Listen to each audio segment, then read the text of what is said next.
Hi friends, welcome to Kiran trends Telugu YouTube channel. ముందుగా ఈ వీడియోకి లైక్ చేయండి. మీరు అయినా ఎందుకు నువ్వు నా వెనకాలే వస్తున్నావో? మా గురించి పట్టించుకోవద్దని మీకెప్పుడో చెప్పాను కదా. అయినా సరే మీరేంటి ఇలా మానా వెంటే పడతారు అని సుగుణ అమ్మ తిడుతుంది. ఒకసారి చెప్తే మీకు తెలీదా? ఒకసారి చెప్తే మీకేమన్నా అది సిగ్గురాదా అంటూ నోటికొచ్చినట్లు రోడ్డు మీద అంటుంది. దయచేసి మమ్మల్ని వదిలేయండి, మీ రోడ్డు మీద కనిపించినా మాతో మాట్లాడొద్దని చెప్పేస్తుంది. అలా చెప్పేయడంతో అప్పుడే ఇక మీనా చాలా అంటే చాలా బాధపడుతుంది. ఇక బాధపడిపోయి మీనా అయితే అక్కడ్నుంచి వెళ్ళిపోవాలనుకునేలోపు, ఎవరమ్మా మీనా, ఆవిడేంటి నిన్నంతలా తిడుతుంది అని మరో పూలమ్మే ఆవిడైతే వచ్చి మీనా అని అడుగుతుంది. ఏమో నా తెలీదక్కా, ఆమె అగో ఆ పక్కనే ఉన్నాడు కదా చింటూ, వాణ్ణి దత్తత చేసుకోవాలని అనుకున్నాము. మేము ఎప్పుడైతే దత్తత అని అడిగామో ఆ రోజునుంచి కూడా ఆవిడ మాతో ఇలాగే కఠినంగా మాట్లాడుతుంది. పోనీ మాకివ్వనంటే ఇవ్వనని చెప్పయ్యా అని మరి ఎందుకు మనసు నొప్పించేలా మాట్లాడుతుందో తెలియడం లేదు అని అంటూ ఉంటుంది.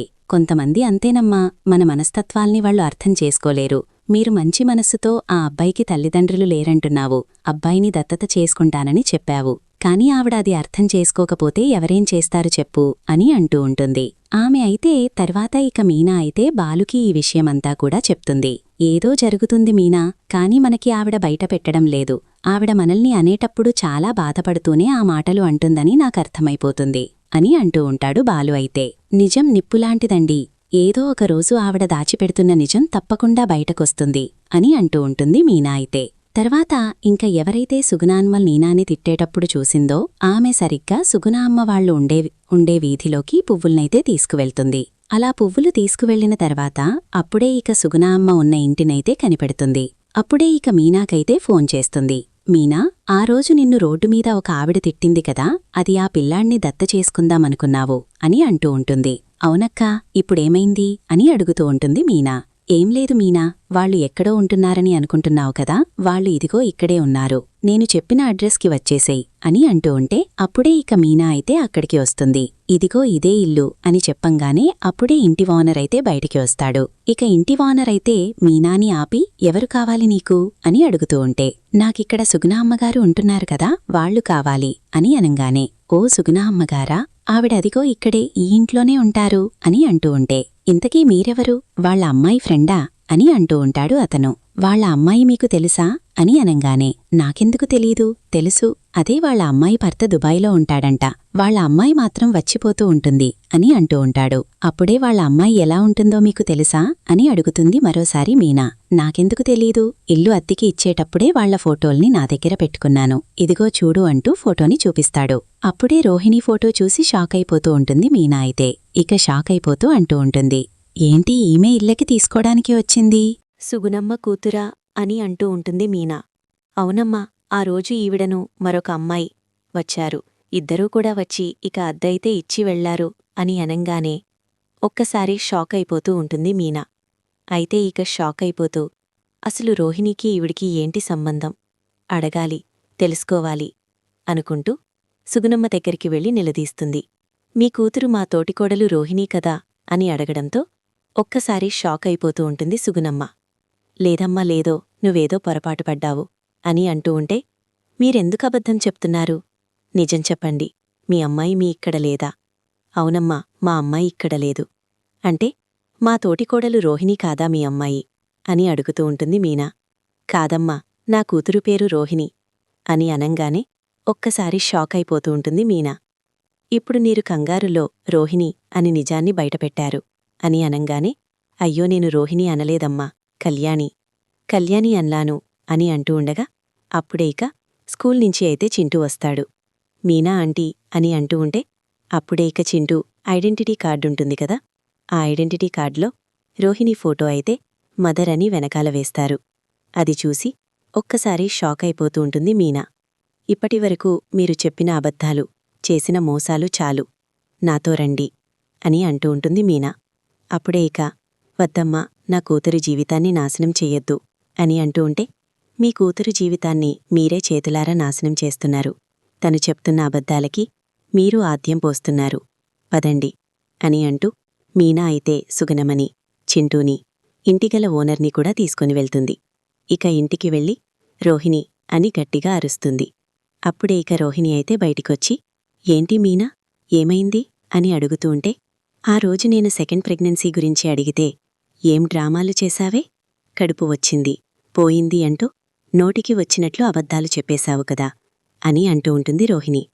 అయితే రోహిణీతో మీనా అయితే అప్పుడే ఇక మీనా అన్న మాటకి రోహిణి షాక్ అయిపోతూ, ఆ రోజు నేను చెప్పిందే నిజం అని అనంగానే అప్పుడే ఇక మీనా అయితే రోహిణి చంప పగలగొడుతుంది.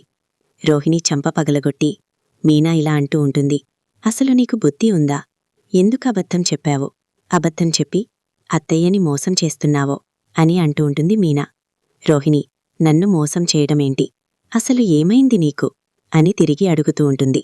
ప్రభావతి అయితే మీనాని, రోహిణి మనల్ని మోసం చేసిందత్తయ్యా, ముఖ్యంగా మనోజ్ని. తనకి ఆల్రెడీ పెళ్ళయి ఒక కొడుకు ఉన్నాడు, మన ఇంటికి వస్తుందే సుగుణమ్మ. అలాగే ఒకరోజు కళ్లకు ఆపరేషన్ చేశారు. వాడు చింటూ. ఇద్దరూ కూడా రోహిణీకి ఒకళ్ళు కన్నతల్లి, కన్న కొడుకు అని నిజాన్ని బయటపెడుతుంది. అత్తయ్య, తన మాటలు నమ్మొద్దు. అసలు వాళ్లకి నాకు ఎటువంటి సంబంధం లేదు. కావాలని నన్ను అందరి ముందు తప్పు చేసిందల్లా చిత్రీకరించడానికి మీనా అయితే ఇదంతా చేస్తుంది అని అంటూ ఉంటుంది రోహిణి. అప్పుడే ఇక, ఏంటి, తను అబద్ధం చెప్తుందా? మరి నువ్వు మా ఇంటికి ఎందుకొచ్చావు? ఇల్లు అద్దె కోసం అని ఇంటి ఓనర్ అయితే లోపలికి వస్తాడు. ఇక లోపలికి వచ్చిన ఇంటి ఓనర్ని చూసేస్తుంది రోహిణి. ఇక చూసేసి షాక్ అయిపోతుందన్నమాట. అంటే నా బండారం బయటపెట్టడానికి మీనా ఏకంగా ఇంటి ఓనర్ని తీసుకొచ్చేసిందా అని షాక్ అయిపోతూ ఉంటుంది. ఎవరు నువ్వు అని ప్రభావతి అడుగుతూ ఉంటే, వీళ్ళు అద్దెకి ఉంటున్న ఇంటి ఓనర్ని అని అంటాడతను. ఇంటి ఓనరా? అయినా నువ్వెందుకొచ్చావిక్కడికి అని అనంగానే, నేనెందుకొచ్చానా? ఈ అమ్మాయే మా ఇంటికొచ్చి, ఇదిగో ఈవిడ, ఈ పిల్లాడు, ముగ్గురూ ఉంటాము. మా ఆయన దుబాయ్లో ఉంటాడు. మా ఆయన ఫర్నిచర్ షాప్లో ఉంది అని చెప్పి మాతో అబద్ధం చెప్పింది. ₹1,00,000 అడ్వాన్స్ కూడా కట్టింది. తీరా ఇలా చూస్తే ఇలా దొరికిపోయింది అని అంటూ ఉంటాడు ఇంటి ఓనర్. అయితే అప్పుడే సుగుణమ్మైతే, ఇంకెందుకమ్మా నీ గురించి నిజాన్ని దాచిపెడుతున్నావో చెప్పేసేయ్. ఇంకెన్ని రోజులని బరువు మోస్తావో, అబద్ధాలు చెప్తావో, మోసాలు చేస్తావో అని సుగుణమ్మ అంటుంది. చూడండి వదినిగారు, రోహిణి మలేషియా నుంచి రాలేదు, తను కోటీశ్వరాలు కాదు అని అంటూ నిజాన్ని బయటపెడుతుంది. సుగుణమ్మైతే ఆ మాట విని ఒక్కసారే షాక్ అయిపోతూ ఉంటుంది. ప్రభావతి, కేవలం మీ అబ్బాయిని ప్రేమించినందుకు మీరు కోటీశ్వరుల కోడలే రావాలని అనుకుంటున్నారని తను ఈ పెళ్లికి ఇలా కోటీశ్వర్లాగా డ్రామా ఆడింది, నాటకాలు ఆడింది. తనకి ఆల్రెడీ పెళ్ళయింది. చింటూ మా రోహిణి కన్నకొడుకా అని సుగుణమ్మ నిజాన్ని బయటపెడుతుంది. ఈ నిజాన్ని మీకెన్నోసార్లు నేను చెప్పాలనుకున్నాను, కాని చెప్పలేకపోయాను అని సుగుణమ్మ అనేసరికి ఒక్కసారే పక్కనే ఉన్న మనోజైతే షాకైపోతూ ఉంటాడు. ఇక మనోజైతే షాకైపోతాం. ఏంటి రోహిణి ఇదంతా అని అడుగుతూ ఉంటే అప్పుడే రోహిణి అయితే, నిజమేనండి, ఇప్పటివరకు నేను దాచిపెట్టిన నిజాల్లో అతిపెద్ద నిజమిది అని అంటూ ఉంటుంది రోహిణి. ఇక ఆ మాట విని ఒక్కసారి మనోజైతే షాకైపోతూ ఉంటాడు. నువ్వు నన్ను ఇంత మోసం చేస్తావని కలలో కూడా ఊహించుకోలేదు. మనిద్దరి మధ్య ఎటువంటి రహస్యాలు ఉండకూడదని చెప్పాను కదా. అయినా సరే నువ్వు ఎందుకు ఇలా చేస్తున్నావు, ఎందుకు ఇలాగ నువ్వు చెయ్యాలనుకుంటున్నావు అని అంటూ ఇక చెప్తూ ఉంటుంది. అడుగుతూ ఉంటాడు, నిలగీస్తూ ఉంటాడు. ఇక మనోజైతే చూశారుగా ఫ్రెండ్స్, రాబోయే కథలో ఖచ్చితంగా ఇలాగే జరగబోతుంది. మరి ఇలాగే జరగాలని కోరుకుంటే తప్పకుండా వీడియోని లైక్ చేయండి. అలాగే మా ఛానల్ని సబ్స్క్రైబ్ చేసుకుని పక్కనే ఉన్న గంట సింబల్పై ఆల్ని క్లిక్ చేయండి.